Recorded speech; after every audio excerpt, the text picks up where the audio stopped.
one of Advent's signature events. This panel draws on perspectives from 3 amazing people on one topic and helps you broaden your knowledge, your skills, and your connections. So today our topic is creativity in business. I'm Lisa Speer. I run a strategic branding business called Speerhead Solutions. I'm a longtime Advent member, and I help new businesses position their brand and their services, and also sometimes they need a design too. So I'll just be the welcome you here. I also want to thank Mike Barugel for all the behind the scenes support and the logistics of all this. Mike is a general business counselor at the Small Business and Technology Development Center, where he helps existing small businesses grow, scale, and work through challenges. So Mike's going to give us a few tips to help us today as we're using Zoom. I want to let him say that, and then we'll turn it over to Kevin to moderate this. Awesome. Thanks, Lisa, for your wonderful introduction, and it's great to see you on here.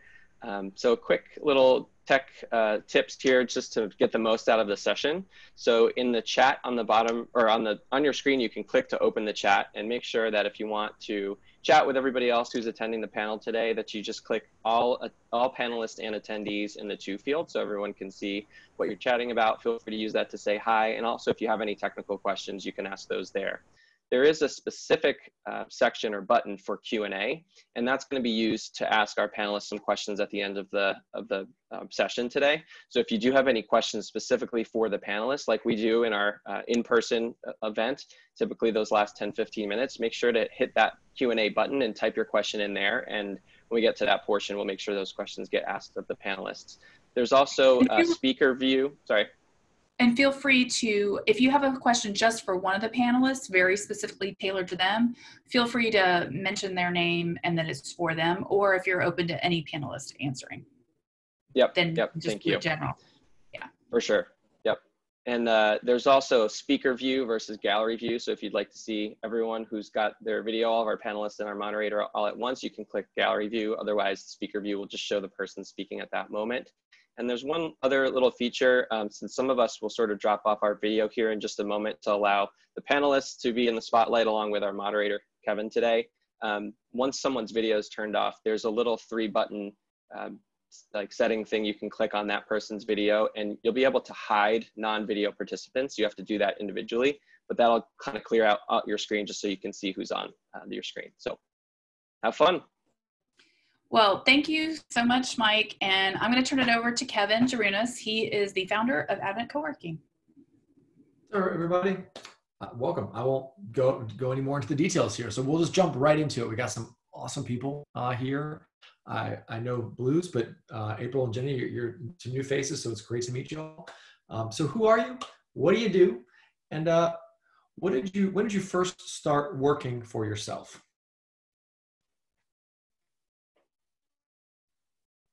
Get started. So I own and operate a couple of animal hospitals in the area. My first hospital that I purchased was about 7 years ago, a little over 6 years ago, I guess, in Rock Hill, South Carolina. I'd worked there for 18 years. Knew that I wanted to work for myself, and purchased the hospital about 7 years ago. Then after that, my business partner and I decided to open up a hospital in the Charlotte area. So we opened up Queen City Animal Hospital. So I own the management business that runs that hospital, basically. And then my business partner is one of the veterinarians there. So Queen City Animal Hospital has been open since June of 2019. Yeah, that's it. And they're awesome. All my animals go there now, so. Thank you. How about you, Jenny? Who are you? What do you do? And when did you first start working for yourself? Yeah. Hi, everyone. My name is Jenny Melick, and I'm the founder and owner of Roses and Azalea. Is everything okay? Because my computer is saying internet is unstable. We still good? I can see you. It's a little laggy, but it might just be my internet too. So you're there. Okay. So I'm a designer of pretty things. I'm a problem solver. I'm an educator and someone who loves gold and glitter.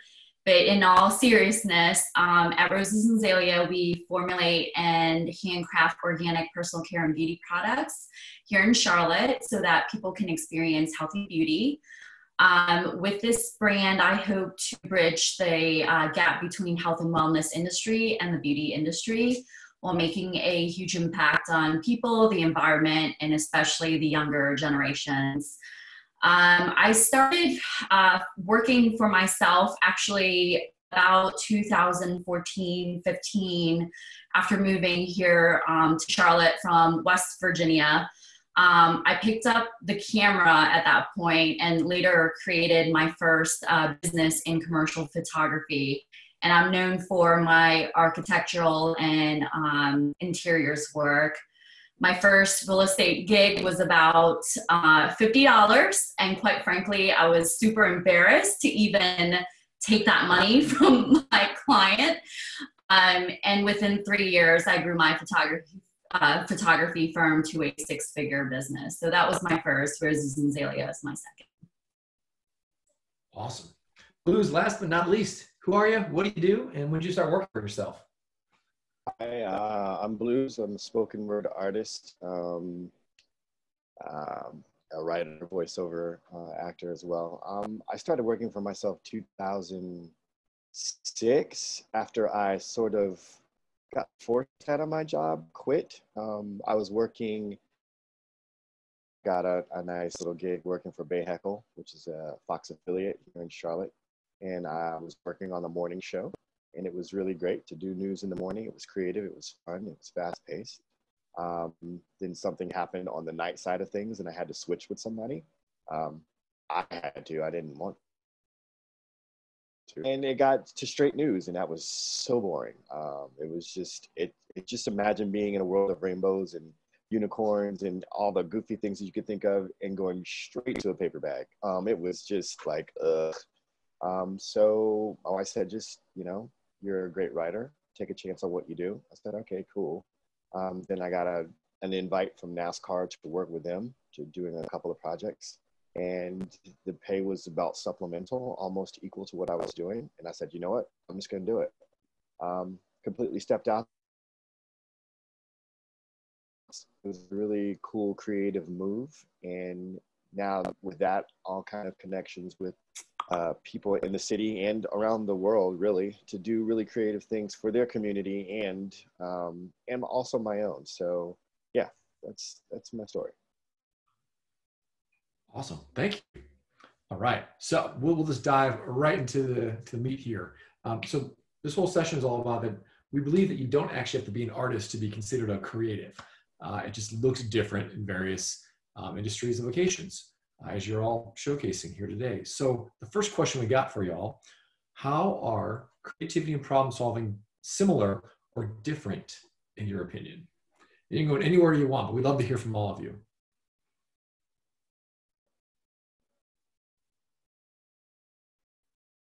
How about you, Jenny? Take it away. Yeah, sure. I'll take it first. So in my book, they're very similar and very different. This is a very interesting question for somebody like me. If y'all know the Enneagram personality test, I'm a 4 wing 5, which means that I'm creative and wing observer / thinker.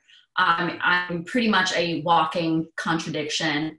I love problem solving with creativity. And because I'm a backwards problem solver, especially when I was at one point in my life an analytical chemist, it allowed me to really think outside of the box. And that's what I'm known to do. Yeah, I mean, I love the both. So logically and scientifically, I would say that they're really different because problem solving is more analytical and logical, whereas creativity to me is a little bit looser, almost like breaking the rules. It uses very different sides of the brain for nerds like myself. Oh, sorry, am I having feedback now? I've never a dull moment. So for any nerds like myself, the left side of the brain performs tasks that has to do with logic, math, and science, and the right side is performing tasks that has to do with creativity and art. So they're very different as well. Yeah. I think for me, it's similar to what Jenny was saying. I work backwards sometimes if I'm trying to figure a thing out, especially creatively for a client, and that's usually where it comes up. Like for my own personal use, it's really not so much of a problem. It's just where is the spark going to come from? But if someone wants me to write something, I usually get all the information, all the data, all the things that they need me to talk about, all the talking points, all the mainstays, whatever that is, and then creatively work something into what they want that they've never seen before. I once did a gig for the Canteen group. All the vending machines, they're responsible for like probably 80% of the vending machines on the planet. And you could imagine it was just a group of white guys in suits in a hotel ballroom. And I had to give them their company in a very creative way. So it was fun. There was a challenge in that, and making them see a perspective or how their company could look to people in a very different way. So yeah, the problem with something dry and bland and making it very fun, those two worlds have to intersect a lot with what I do. And it's always fun. There's always an outcome. And I think the trick for me is if they're going to like it or not. Like, I love it because, I mean, it's just fun to do. But oftentimes it comes out well because they've never experienced their company in that kind of creative light. So that's how, for me, creativeness and problem solving intersect. Cool. Yeah, I would say my background is law. I have a law degree, so as far as problem solving goes, I tend to have a very analytical approach to those things. So day-to-day problems, let's just kind of, let's get it done. Let's figure out how to make things work. But I think the fun part comes in when there are problems, but really if you're developing something new, that's where I think the creative process for us comes in our field is, like with opening Queen City Animal Hospital and running another hospital for so long, how do we get creative? How do we make things very different than the other hospital?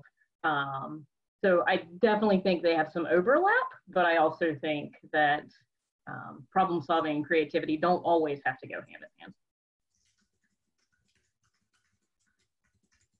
Just taking some notes. Yeah, I won't chime in, but from a background trained as a civil engineer with structural engineering master's degree focused to go build buildings, but also to be extreme creative on the side, I'm always struggling back and forth which brain should take over when. So I can relate to each one of you in different ways with what you said, especially you, Jenny.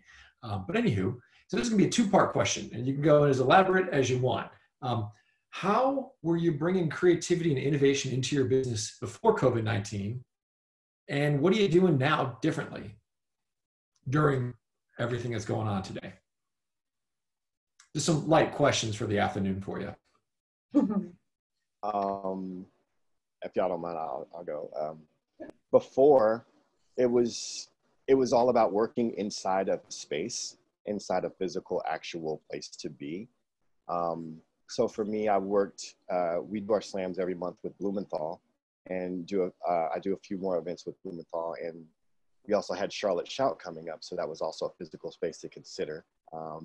And a part of what I do now, I've opened up a production company so that I can do kind of more with that.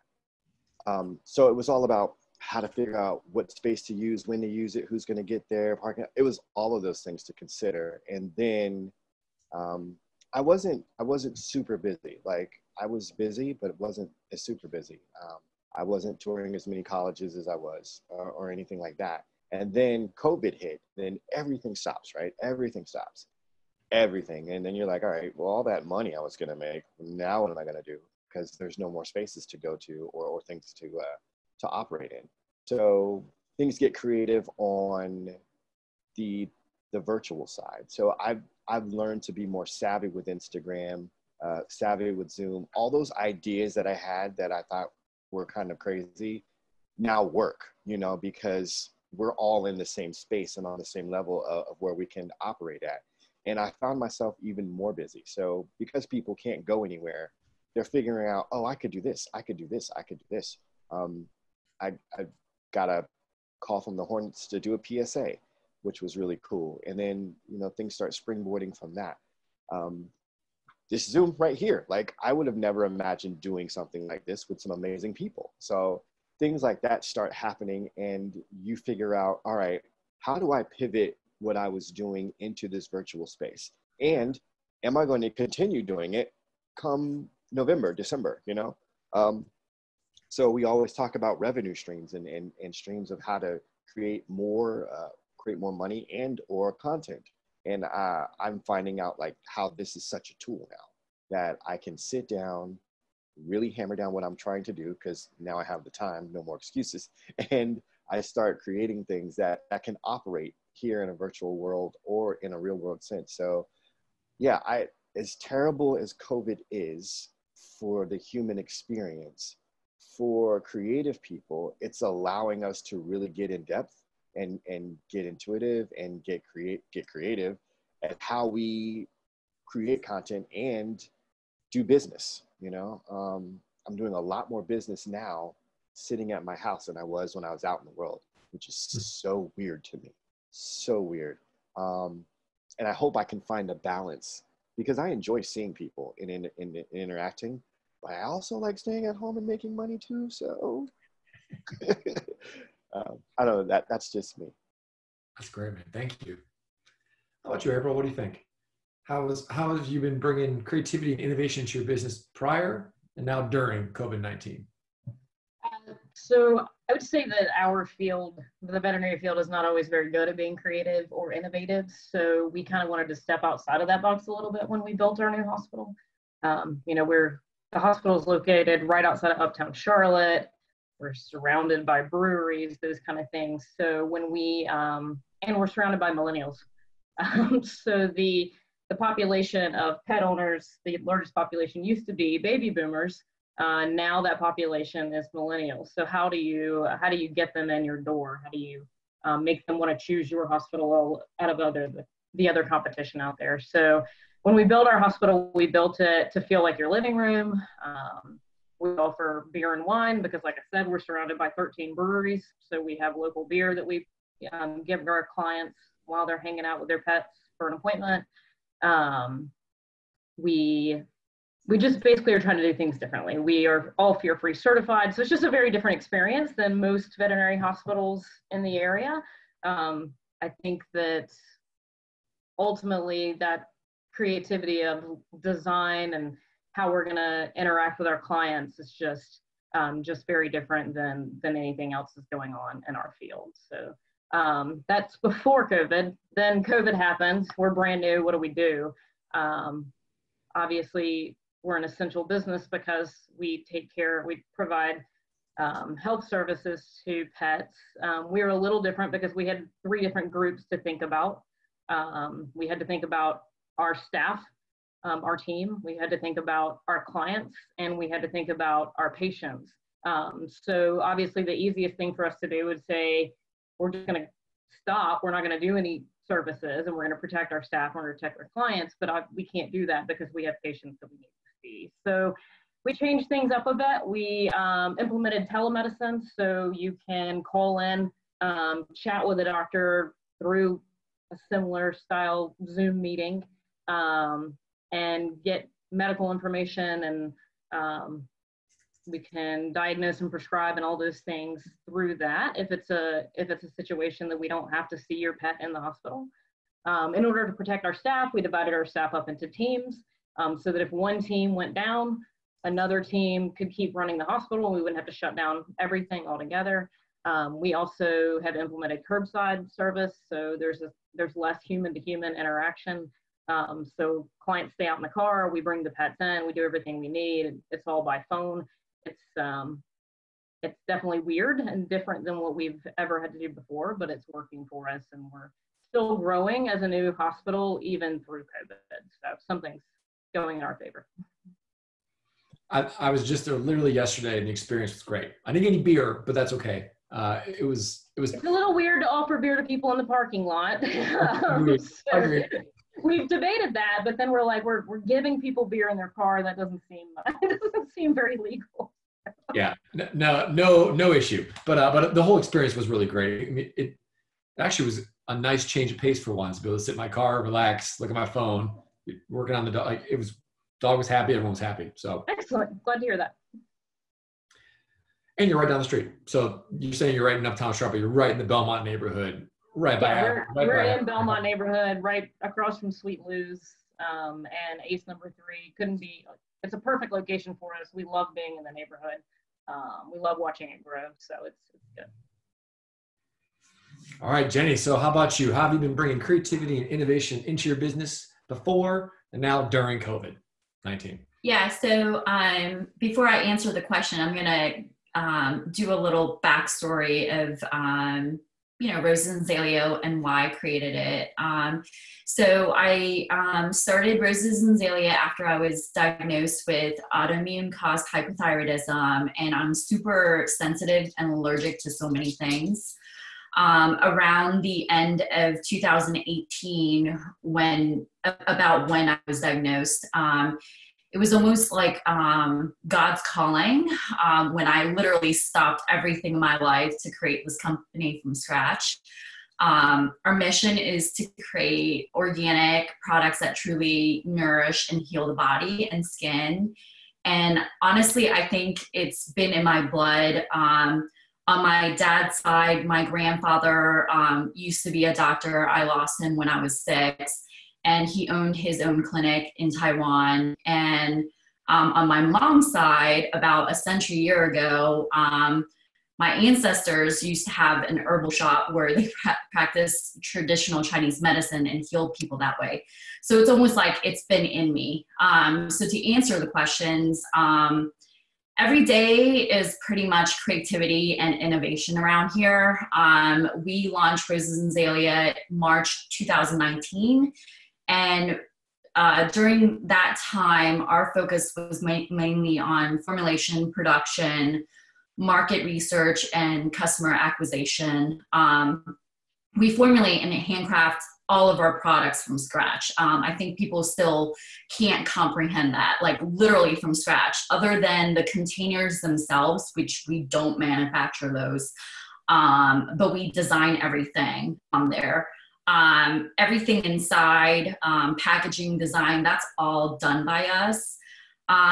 Formulation is pretty difficult, and that takes a lot of time because we are expecting it to be high performing, effective, and because I also have higher standards than the EU for those of you who know about, using toxic chemicals in our products.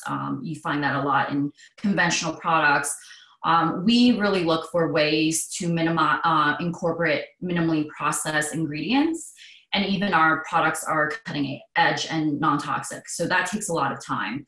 My husband and I are basically 2 mad scientists. We even have science equipment in our house, which is where we're manufacturing all our stuff.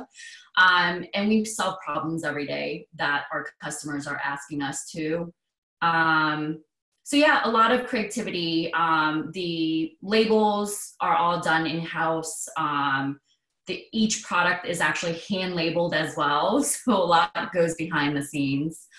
In terms of now with COVID, we had to change our business hardcore, like 180. When we started our business last year, it was 90% in-person sales at pop-up markets and about 10% wholesale accounts, including West Elm here in Charlotte.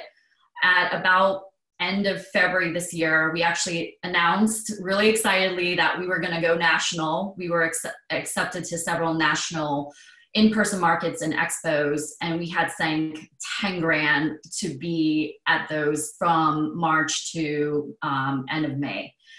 And within 2 weeks, I almost had to close down our business, honestly.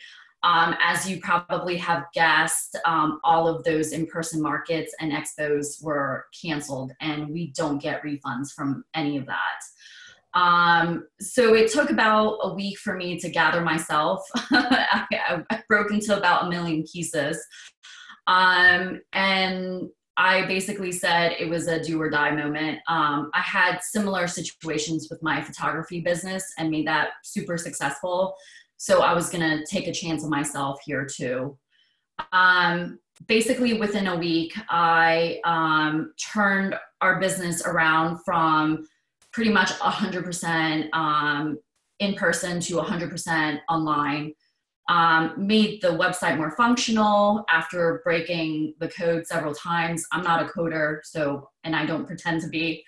And we just listened to what our customers really needed in creating these products that they really need at this time.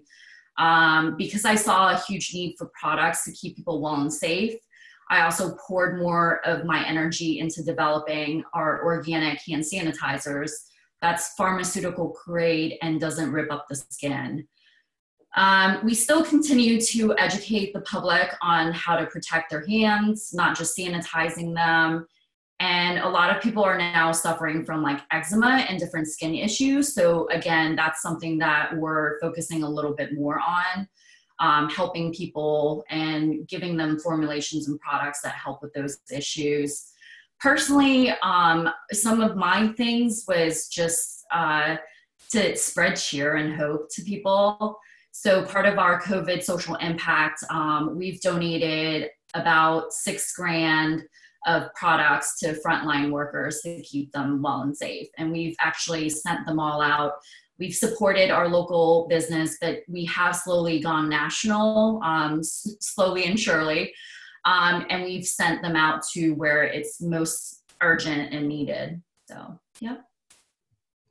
Awesome. Thank you. Thank you all for sharing. It's a lot of pivots, and it's just crazy how fast you have to modify your business with such short amount. It's just, anyway, it's, kudos to all you. You guys are doing a phenomenal job, way more than I am able to accomplish. So how about this one? What are 1 to 3 inspiring examples of creativity you've seen from other businesses during COVID-19?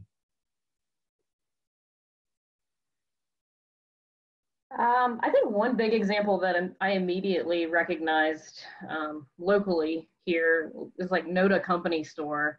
And I know some other groups are kind of doing similar things, but they, once they were shut down, they realized, what are we going to do? How do we keep this business going? And they turned it into a marketplace because people were having a hard time getting things from the grocery store. So they're working with local providers to get fresh fruit and fresh vegetables and cheese and milk and toilet paper and all those things. And it's normally just a really cool place to hang out and grab some drinks in Noda. But now it's a place where you can actually, shop basically. They also are delivering and using the delivery fee to go directly to their employees. And I know Unknown Brewing is doing a similar situation with their seafood Saturdays. They're bringing in fresh seafood for people to come pick up. So it's just their ability to make that switch so quickly to how to business run was impressive to me. That's awesome. I was going to say people who are repurposing their space, where it was normally for one thing and now they're shifting it into another. I know for us, McFly Fresh, the t-shirt printing company, they were still operating because it was just 2 guys in there, so they were able to do so. But they were like, listen, if you can bring 1 person in here and, we'll film it and you can go live from the print shows. What the show is called Live from the Print Shop. And then, they can do their thing. We'll go live and then we'll create a t-shirt that, it gives the embodiment of that person and what they're doing. So it was a way to kind of still create and then allow an artist to come in there and still kind of be seen and make money and do the live thing and do, actually perform. So taking spaces and making them available, not just for what they were, but for other people to kind of get in there and do what they need to do. a lot of folks were talking about doing virtual art galleries, just, taking a camera and walking around their own art gallery for people to do a virtual tour. I think that's just so amazing that, again, this time is kind of forcing your hand to try things, because at this point, really, it's very cost effective to just turn your camera on and see what happens. It's just basically seeing what an hour of whatever you're thinking of can do, and you don't have to spend any money doing it, especially when, trying to set up a set, and we're all doing it. We're just turning on the brightest light we have in our house and then sticking some stuff up on the wall. That's a set. and then there you go. So I'm really observing a lot of these companies who are just shifting their space to do different things. And like April said, people who normally just sell the one thing, they're like, all right, well, if I can get toilet paper and this and this in here, that way you don't have to go to a bunch of different places to try to get that. You come to your one neighborhood spot, get everything you need, and then go home, limiting how many times you need to be out. So that's the thing that I've seen with a lot of businesses here. I'm honestly really blown away by the community and everyone, just like the small businesses. I've seen collaboration at its finest, really. People are really having to take their business online, and just people are sharing resources, masterminding, having online meetings, creative mornings took their usual gatherings, monthly gatherings online. It's great to just see everyone not hide, like in their house, but coming out to still be creative. I've seen people have Zoom parties, or, like Zoom parties, where people are making music or still performing in front of people and sharing their creativity, which is great. And for those people who like, beer and wine, there's Zoom parties where people are just literally sitting there and masterminding and trying to help each other out that way. On the product side, I've seen quite a few people who have come together as small businesses to curate gift boxes together, especially around Mother's Day. And do like big social media giveaways to help each other out. So it's just been really great to see that. Another big thing that I've seen is, especially with the wedding industry, the folks who were sewing for the wedding industry, they've now turned their whole workshop into making masks and things like that. So whether it's donations or to keep people safe, it's just been incredible, really, to see everyone pivot and just helping each other out. Awesome. Thank you for sharing. So last question before we go into some Q&A. What advice do you all have, what advice do you have for all of us for how we can actually bring more creativity into our businesses overall?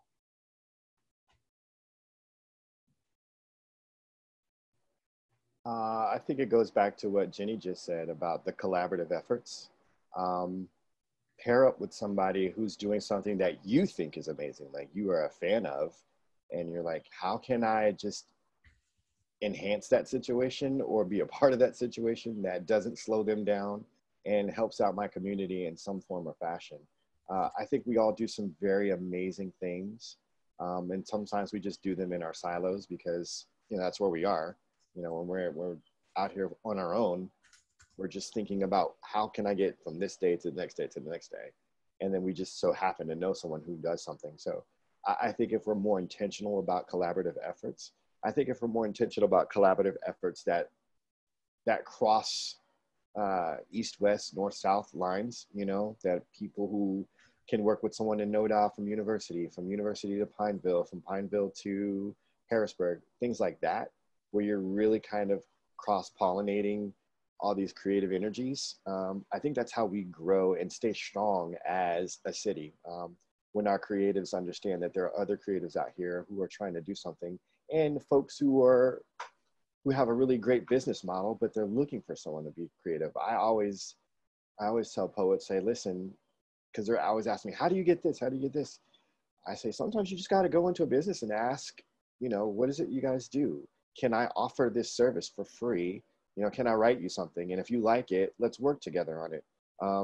Because, you know, if zero is zero, you know, but if you add 1 in and they say, hey, that's great, then 1 and 1 is 2. You can only grow from a nothing. So I say the collaborative efforts are always there. Kevin, you and I talked about when I toured the Advent, and I was like, this place is amazing. Like, I didn't know all this was happening here. And then there's a whole skate park that's in there. And I'm like, this is what we're talking about. So especially in these times, again, when things are very cost effective to do, that it doesn't take you a whole lot to kind of put them on, get with somebody who's not doing what you do, or not even in your same genre. At April, we just took our dog she just had surgery Monday, because she had to get spayed and she had an infection and all kind of stuff. So when you guys were talking about it, and I was like, what a small world that we're talking about animal hospitals, and my dog just went to one. And I was like, how could I write something that would convey, hey, listen, we all have animals. We all love our animals. Here's a great place to go. Queen City Animal Hospital. In my head, I'm writing, I'm getting creative. And I'm like, that's a collaborative effort. If I could do something that helps someone recognize that this is a good place to go, then 1, I'm being creative, and that's satisfying that need. 2, I'm helping out community. That's great. 3, I'm helping out a business that normally I would have never visited. So boom, boom, boom, boom. And I think if we continue to do that, to continue to have those conversations and those efforts, then we grow, again, as a city, as a creative entity in the city, but just as people, as human beings, you know, because aside from this, I probably would have never met you two, you know, like I would have heard about you, and then someone who knew someone who knew someone, but to actually get to sit here and listen to your stories, I'm like, I'm so glad I got to be a part of this process. Collaborative effort. Thank you, Advent. Stuff like that. Thank you for the kind words, Bluz. Yeah, I totally agree. I think that being able to sit and listen to, you're right, we get in our own head and this is my field, this is what I do.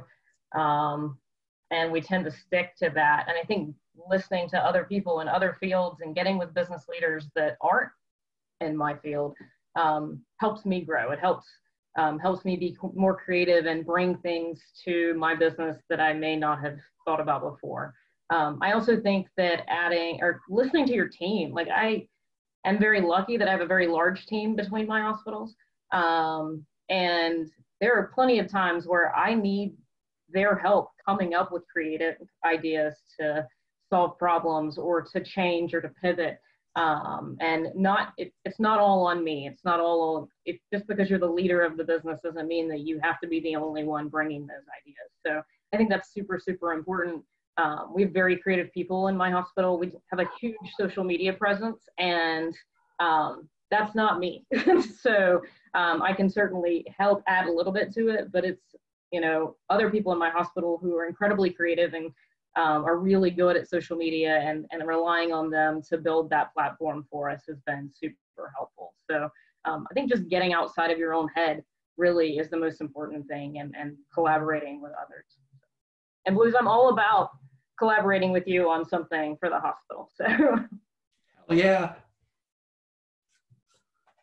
that's awesome. Jenny, how about you? Yeah, so don't be afraid to be you. It's really time to shine at this moment. It's really uncharted and scary times. I totally get it, but make the most out of it. Mother Nature is really telling us to slow down at this point and reach down within us to really think about, how can we step outside of the box and be creative? Take the time to think about what you're really passionate about and how can you share that with the world. Just remember never to give up. You really just need one other person to believe in you and discover you, and find creative ways to leverage that. Leverage your talent, barter if you have to. For those of you who are able at this point to help others, this is a great time to discover talent out there and just, you know, be a part of uplifting the local communities. And whatever the case, you know, it is for you, just be you and go make magic out there. Nice. I feel like I'm compelled to have to share this because some of the items that you were chatting about, especially Bluz, what you're commenting about, reach out to people that you don't think you can ever access or are not worthy of your time or whatever. You never know what could happen. So I decided to reach out to a couple artists in Charlotte that I deeply respect and I deem extremely successful and way beyond me and everything else. And I'm just a little peon in their eyes. And I basically asked them if they'd be down for doing a 2-week, what did you do last 2 weeks? What do you want to do the next 2 weeks? Accountability mastermind group of sorts. And they were totally in. One brought their boyfriend and a couple other folks joined in. And now we meet every 2 weeks. And it's been awesome just to see everyone's very real, very candid, very approachable. We're all humans. We're all in this and it's super easy on Zoom. So it's not a huge commitment. But everyone deep down wants to grow is what I'm learning. If you're a motivated, successful person, you want to grow. And a lot of people do. So that's been, I went out to what you said. I went on a limb. It's vulnerable to be out there, but I think, screw it. Now's the time, Jenny, to do it, right? If I'm not here now, why not? So it's been awesome. So I just wanted to kudos to all you. So with all that, how about some Q&A? Mike, do we got any questions going on? Hey, Kevin. So I don't see any yet. I figured I'd pop back on here real quick. Great job to our panelists, and thanks, Kevin. So if there's any questions that you guys have for our panelists, feel free to drop it in the Q&A section. There's a little button on the bottom of your Zoom screen, and you can specify if the question is for all of our panelists today or just one specific panelist. So if anyone has any questions, feel free to drop them in there. I'm actually not, it may be because I'm a panelist, considered a panelist. I'm not able to use that function. So I'm just curious, can people— Yeah, panelists can't see it. Okay, I just want to make sure if there was anybody having issues, you know, last resort, use the chat function. Yeah, cool. Yeah, feel free to, if it's not working for you, feel free to pop it in the chat. It's just a nice way for us to keep track of all the Q&A questions in that section there. So let's see, I think I see something coming in. So one of the questions asked here is, what advice do our panelists have for folks struggling to connect to their creative energy right now? For any of our panelists today.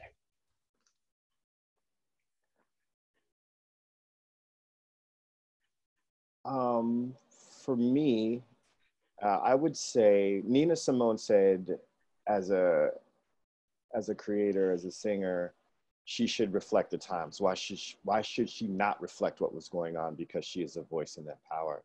I'm not sure what your creative device is or what it is that you do, but reflect on what's going on right now, especially in the city. Your own mental state. Like, are you feeling cooped up? Do you need to get out? Like, what are those feelings? And however your art allows you to express yourself, express it through that. Sometimes we get caught up trying to create this great thing that the whole world should see and feel and love, and you want to create that energy. Sometimes you just need to create a thing for yourself that you have for just you, and that you can consume on days that you're feeling dark or feeling lonely or feeling just anything that you like, okay, I did make this for me. I can look at this and be inspired from that. So I would say start there, start inward, start looking at you, what it is that you're feeling, and how are you going to express that without the intent of getting it out to the world. Just start with just creating the thing and then see where it goes from there. Because sometimes it will snowball into another thing and another thing and another thing, but just start the small thing and then go from there. Yeah, that's awesome. I do believe that, to piggyback, I do believe that creativity really comes from emotions, and emotions really come from being vulnerable. Right now is a good time to be vulnerable because you are kind of in your own space. So allowing yourself to feel all the feelings.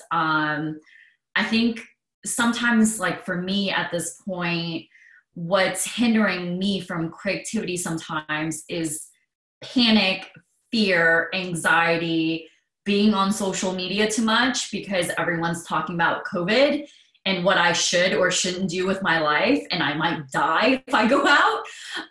So shutting off like the internet and just saying, I need to be away from the screen and away from like all the noise, and just immerse yourself in music if you love that. Anything that brings different emotions to you, that would be something that I would say to do right now. And just fill your energy with like love and happiness and joy. Or if you're really upset right now, like allow yourself to cry and be emotional. You know, some of us love music, some of us love movies. Just do something for yourself right now to kind of just tune into yourself. Yeah, love that message. Thank you. Another question here is for our panelists, what are you planning to keep doing that you had to pivot or add on for COVID?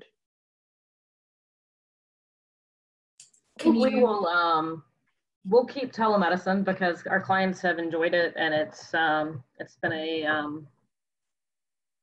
interesting change for us. Our doctors are learning how to to examine patients through telemedicine, and I think that we can continue that going down the road. So outside of those things, I'm sure there are things that we will learn as we go through this, because even it's not like, oh, June comes and now everything's back to normal. I think we're going to continue changing and continue pivoting as we go through the rest of this pandemic until we have some kind of answers.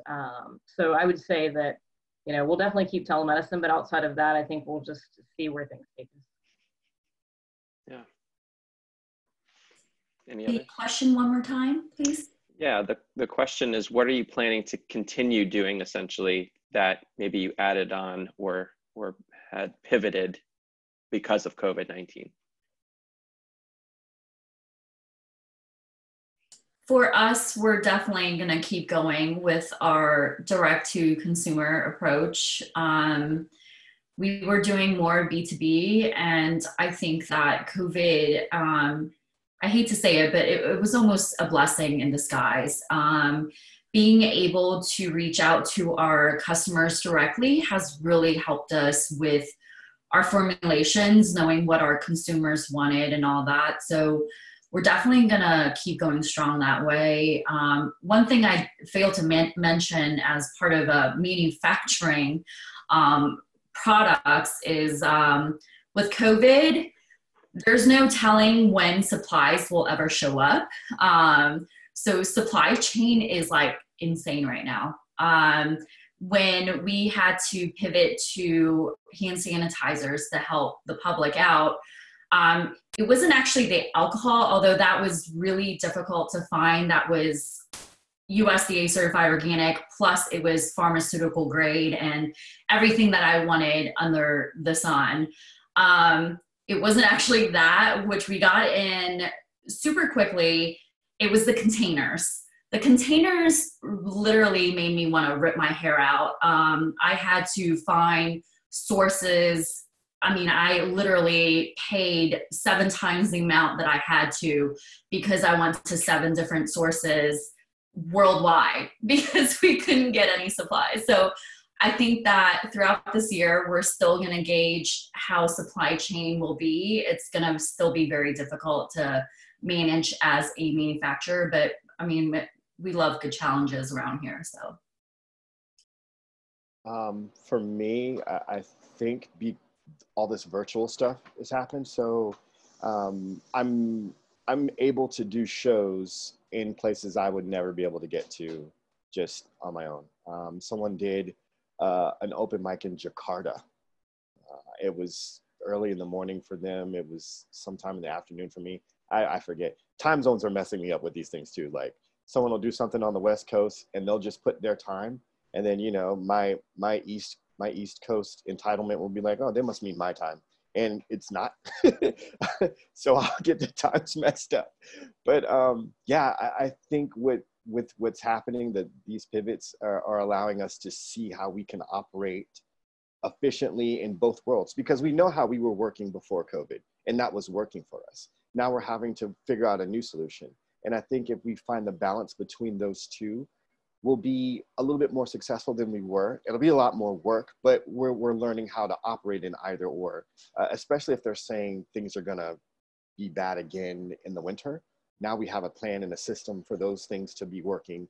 If that happens, I pray that it doesn't, but if it does, then yeah. So for me, it's still being able to do the Zooms and the IG lives, being able to find spaces that will allow just enough people to create a really unique experience that doesn't, that doesn't just feel like a regular IG or Zoom, anything like that. So yeah, for me, these things will continue. And hopefully I'll figure out a way to enhance what I'm doing to give people who enjoy what I do a better experience at it. Awesome. Thanks for sharing. We have one more question here. So I notice I'm still holding myself to pre-COVID standard of productivity, and yet I'm more drained and know many more people are dealing with this as well. How do you handle your energy and lower productivity if it's applicable for you?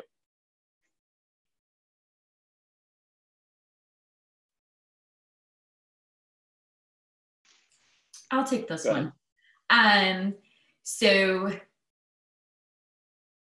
Roses and Azalea, my husband laughs because he calls me the maker of voodoo magic, because he used to never believe in essential oils and all that. But with energy, you have to allow yourself to just be you. Like, it's okay to not be productive right now. There's a lot of uncertainty, and you just have to be okay with it all and say, I need rest right now. I need just to find my baseline. I think it's unfair to tell your mind, body, and spirit that, your baseline was before COVID and you got to operate that way. So yeah, just give yourself some grace right now. And then the other thing is, scientifically, go outside. Like, it's okay to go outside. Take a walk. My husband and I just put out a food forest. So we had this plan because he's an Arkansas man who lived on the farm before. And he's doing a food forest, and it wasn't because of COVID. We already had these trees and all that stuff bought during the winter time. But like, garden, if that's your jam, go outside, soak up the sun. You need vitamin D. Like, make sure you have your vitamin D, your vitamin B12, anything that elevates your energy levels. Make sure you're getting enough sleep. Make sure you're eating and exercising, all that. Just take the time for yourself right now and be kind to yourself. That's probably my biggest thing. Yeah, 100% agree with that. I literally just this week said, I don't know how I can feel more stressed now, and I'm in the office less than I usually am. But it's true, I do. I'm stressed about, obviously, we've got businesses to run, there are bills to pay, none of that goes away, yet the world is very, very different. So I think everybody deals with those things differently. I don't think that you need to be as productive as you were. I don't think that's necessarily, the world isn't being very productive right now either. So I think it's okay to forgive yourself for that. And I think it's also really important that you find what makes you you, that's outside of, I'm a productive person, I work really hard. Like, what are the things that bring you joy? And go do those, and don't, it's really easy to kind of get in your own head and be locked in the house and worry about the future and worry about tomorrow.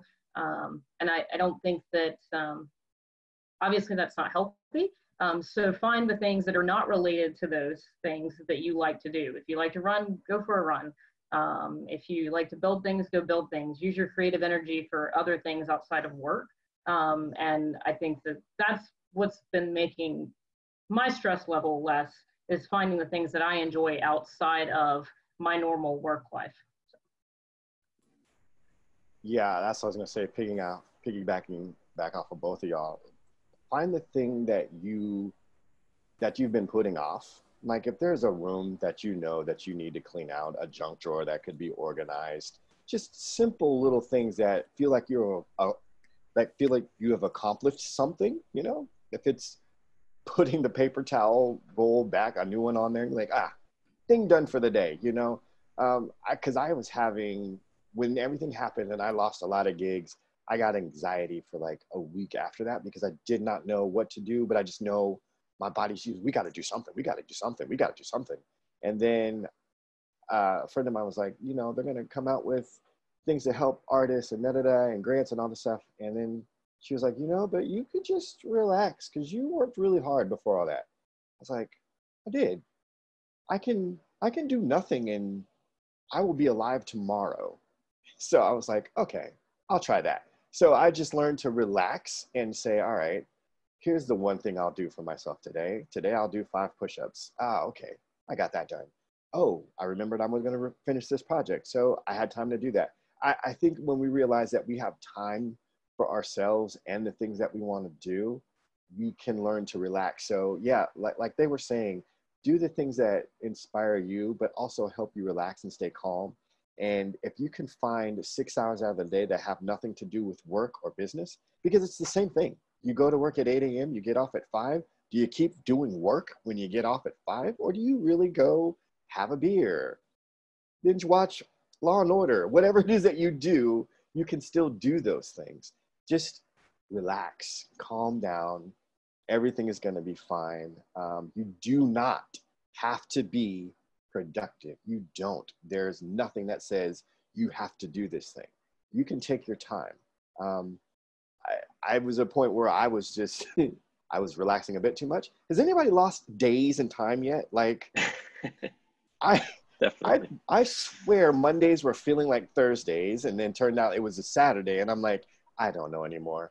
And then I just kind of started creating a small schedule so I could keep up with that. But again, it's those kind of things where just let your mind chill out and be productive when you decide to. So, yeah. That's great. Thank you all for that. Appreciate it. And I think we'll send it back to Lisa to close us out. Yeah, so I just want to thank you guys for taking the time to do this today.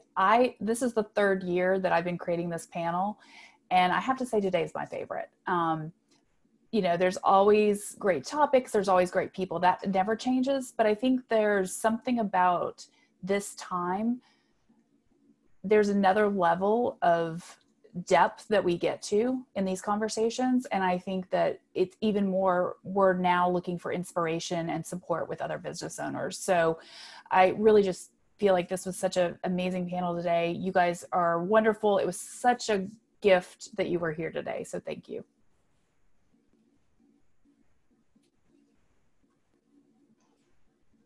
Thanks, everyone.